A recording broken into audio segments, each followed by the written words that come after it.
avec la connaissance et tout le discernement nécessaire pour bien apprécier la différence des choses, afin que vous soyez purs, irrépréhensibles pour le jour de Christ. Philippiens 1, 9, 10. Il est nécessaire de faire un parallèle entre l'action de Dieu et les contrefaçons de Satan. En ce qui concerne la plénitude ou baptême du Saint-Esprit, qui est une effusion de l'Esprit de Dieu dans l'esprit humain, cela dégage l'esprit des liens de l'âme. Hébreux 4, 12.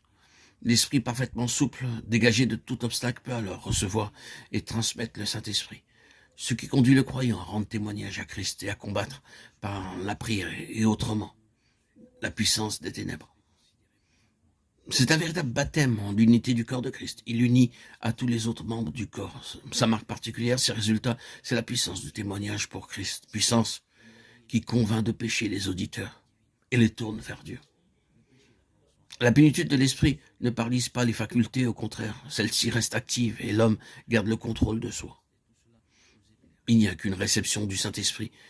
Elle est suivie d'expériences successives de développement ou nouvelles crises religieuses qui procèdent de nouveaux actes de foi, d'un développement de la foi. Il y a des degrés de réception de l'esprit qui varient avec les conditions individuelles des croyants. Chez quelques-uns, le revêtement de puissance pour le service est le stage définitif final.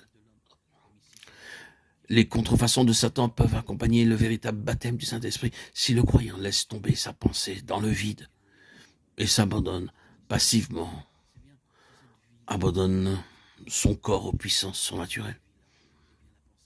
Une pensée vide, inerte et un corps passif sont contraires aux conditions requises par le Saint-Esprit. Au contraire, inertie et passivité sont absolument nécessaires à l'action des mauvais esprits. En réponse à l'affirmation de la foi, le Saint-Esprit remplit l'esprit de l'homme, mais en même temps, les puissances naturelles du mal agissent dans la pensée et le corps, parce qu'il y a passivité, et produisent dans le domaine des sens des manifestations qui paraissent résulter de l'action du Saint-Esprit dans l'esprit. Mais ce n'est qu'une contrefaçon. Les résultats de ces contrefaçons sont divers et multiples. Ils varient à l'infini, suivant les conditions particulières du sujet. En général, il y a très peu de fruits.